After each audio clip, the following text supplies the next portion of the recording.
Thank you. Thank you, Lascan Corla. As a TD for Galway, I know firsthand the hugely positive impact that the arts and cultural sector has on our communities and on our country. And Galway is fortunate to have some of Ireland's best-known festivals and arts organisations, including the Galway Arts Festival, Clifton Arts Festival, the Galway Film Fleadh, the Cuairt Literature Festival, Babog Children's Art Festival, the Druid Theatre Company, Macnas, Phoebeen, as well as the top-class Galway City Museum and countless other groups. These organisations not only boost our economy by providing employment and attracting hundreds of thousands of visitors, but they also enrich our communities and protect and promote our linguistic and cultural heritage. Galway is very much associated with the arts and has a reputation as an artistic centre. One is only to walk down Shop Street on a summer's day to see the buskers and street artists entertaining the crowds of tourists.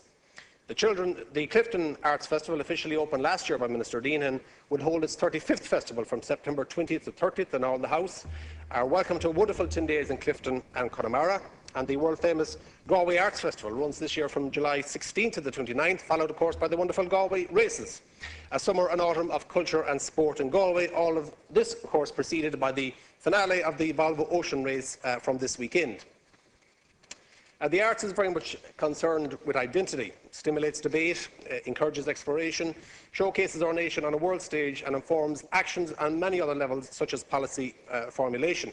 One example is Galway playwright Tom Murphy, whose works are currently being staged by the National Theatre, the Abbey, and also in Galway and London by Galway-based Druid Theatre Company.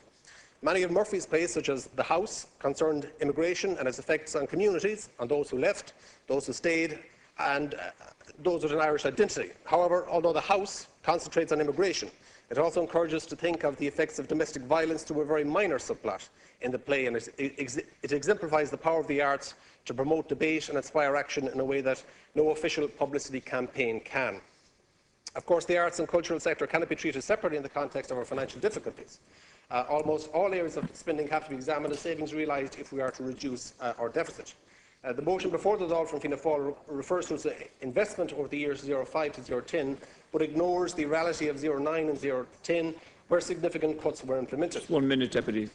Thank you. For example, the grants for the National Archives and National Library were specifically mentioned in this week's motion, were cut by 16% and 13% respectively. This was matched by a cut of 18% for the budget allocation for the National Museum of Ireland and a substantial 48% cut for the cultural infrastructure budget in 2010.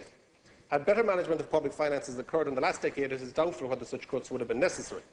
Also of doubt is the creation of separate boards of directors for various state-supported organisations such as the National Museum and the National Library. More effective use of public funds would have been to share the backroom functions via the department, an avenue which the Minister is now exploring.